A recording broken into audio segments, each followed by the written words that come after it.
शिक्षा विभाग एवं झारखंड शिक्षा परियोजना पश्चिमी सिंहभूम के तत्वाधान में कोल्हान विश्वविद्यालय स्थित सभागार में जिला स्तरीय रुआर 2025 कार्यक्रम का आयोजन किया गया। कार्यक्रम का उद्घाटन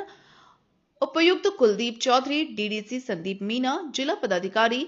टोनी प्रेमराज टोपो और अतिथियों के द्वारा किया गया। रुआर कार्यक्रम 2025 का यह जिला स्तरीय कार्यक्रम पूरे जिले भर में 21 दिनों तक चलेगा। इस कार्यक्रम के तहत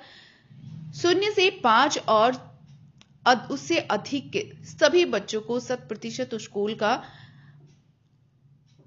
नामांकन करवाना एवं स्कूलों में ठहराव सुनिश्चित करना मुख्य उद्देश्य है। उपायुक्त कुलदीप चौधरी ने कहा कि जिले में यह कार्यक्रम शुरू हुआ है और पिछले वर्ष भी और प्रतिवर्ष यह कार्यक्रम होता है, लेकिन बड़ी दुख की बात है कि हम लोग इसके बावजूद भी 100% बच्चों को स्कूल में नामांकन नहीं करा पा रहे हैं और स्कूलों में ठहराव सुनिश्चित नहीं हो पा रहा है, जबकि सरकार द्वारा पोशाक, कॉपी, किताब, मध्याह्न भोजन, खाने पीने एवं सभी तरह की बुनियादी सुविधाएं, संसाधन स्कूलों एवं बच्चों को दी जा रही है। जिले में ड्रॉप आउट का जो कलंक लगा है, उसे सब मिलकर सामूहिक प्रयास से समाप्त करना होगा और हम सभी संकल्प ले कि एक भी बच्चा ना छूटे, चाहे वो नक्सल प्रभावित हो, सुदूरवर्ती जंगल, पहाड़ी क्षेत्र हो। सभी वरीय पदाधिकारीगण,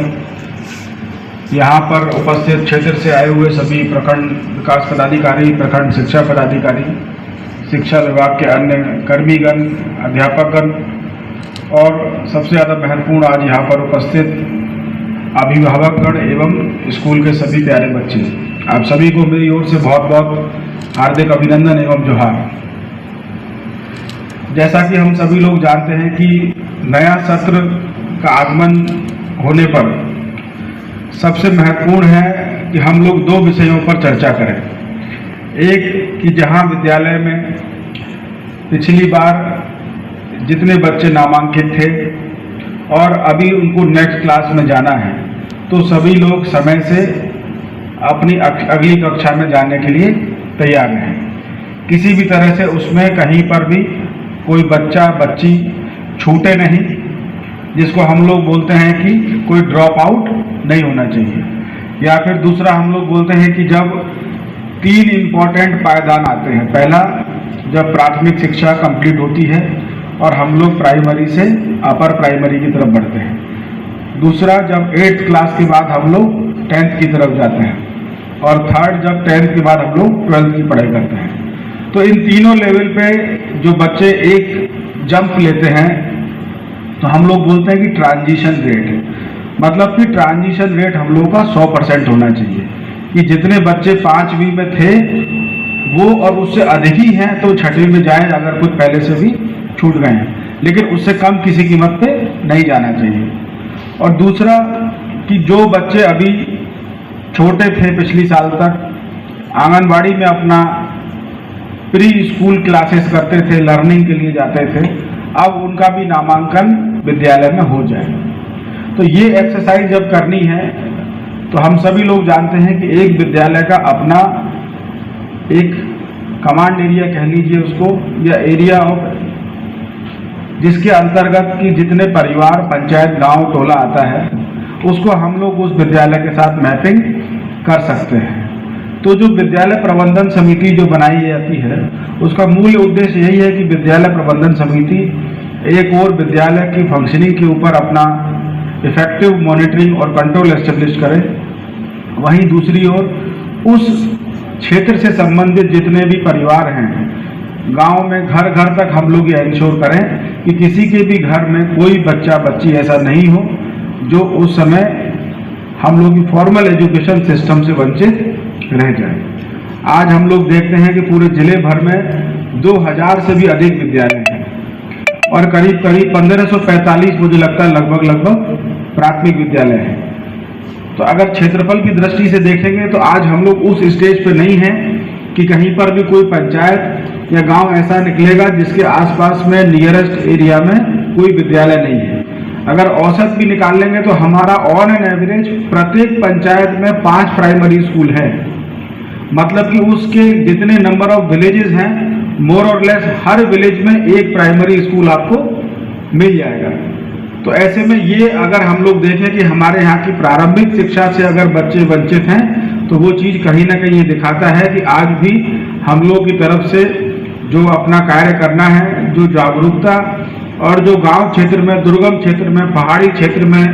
आदिम जनजातीय क्षेत्र में लोगों को इसके बारे में उनको कनेक्ट करना है, उस पर और प्रयास करने की हम लोग को आवश्यकता है। आंगनवाड़ी केंद्रों की अगर हम लोग चर्चा करें, आज जिला समाज कल्याण पदाधिकारी भी यहाँ मौजूद हैं, तो हम लोगों का जितना प्राइमरी विद्यालय उससे 700 अधिक आंगनवाड़ी है। मतलब हम लोग 700 अधिक आंगनवाड़ी केंद्रों से बच्चों को तैयार कर रहे हैं, उनकी प्री स्कूलिंग कर रहे हैं ताकि वो अपनी फॉर्मल एजुकेशन में जाने के लिए रेडी हो। तो यहाँ पर जितने बच्चों का हम लोग के यहाँ पर संस्थागत या गैर संस्थागत रूप में कैसे भी करके जो बच्चों की जो अभी फॉर्मेटिव ईयर्स में जब रहते हैं और जहाँ आंगनवाड़ी से उनका सबसे पहला अटैचमेंट होता है, जब वो अपना टीकाकरण के लिए या अन्य चीज़ों के लिए, पोषाहार के लिए वहाँ पर पहुँचते हैं, उसको हम लोग आंगनवाड़ी केंद्रों को भी धीरे धीरे करके सरकार के माध्यम से प्रयास किया जा रहा है कि इस तरह विकसित किया जाए कि वो ना केवल आंगनवाड़ी वहाँ पर लोगों को पोषाहार के लिए रहे, बल्कि वो बच्चों की प्री स्कूल की तरह भी एक एक्टिविटी वहाँ पर की जाए, ताकि जब बच्चे वहाँ से निकल के प्रारंभिक कक्षा के लिए क्लास 1 के लिए विद्यालय में जाएं तो वो पूरी तरह से वहाँ जाने के लिए रेडी रहे। तो ऐसे में हम लोग का जो सब आंगनवाड़ी सेविका सहायिका का जो पूरा एक दल है, उनके माध्यम से हम लोग को ये प्रयास करना है कि 100% हम लोग एनरोलमेंट करा पाएँ। तो सभी लोग अपने अपने क्षेत्र में, सभी प्रखंड विकास पदाधिकारी, प्रखंड शिक्षा पदाधिकारी, आप लोगों को ये दायित्व है कि आप अपने क्षेत्र में जितनी पंचायतें पड़ती हैं वहाँ पर मीटिंग करेंगे और 0 ड्रॉप आउट पंचायत का इस बार 100% टारगेट आपको अचीव करना है। और ये टारगेट जब अचीव करेंगे तो इसकी पूरी प्रक्रिया सबको पता है और उसमें किसी भी तरह से खाना पूर्ति नहीं होनी चाहिए कि पेपर पे हम लोग देख रहे हैं कि सारा सर्टिफिकेट आ गया और लेकिन जब गांव में देखने जा रहे हैं तो वहाँ पर सड़क किनारे 10 बच्चा खेलता हुआ मिला और किसी से पूछा तो मालूम चला कि उसने आज तक कभी स्कूल देखा ही नहीं है।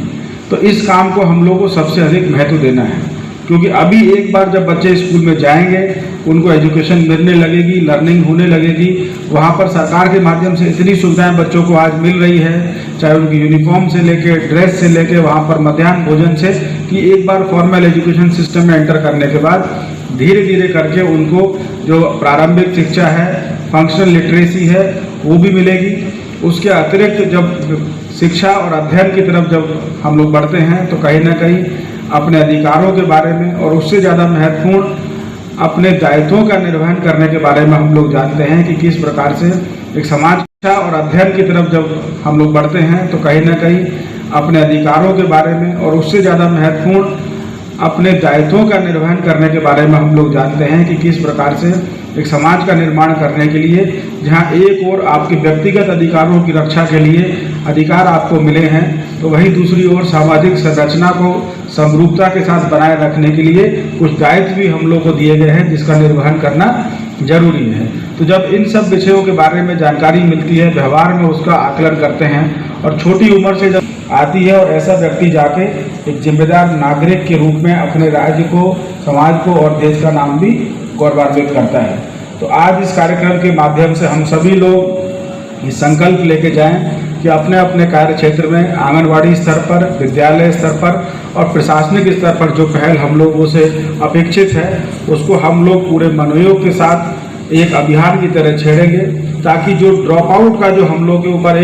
एक जो आंकड़ा है, एक जो कलंक की तरह लगता है कि हमारे यहाँ पर इतने बच्चे ड्रॉप आउट हो गए हैं, इतने बच्चों अन्य विद्यालय छोड़ दिया है, हम उसको शून्य कर सकें और हर बच्चा, चाहे वो एकल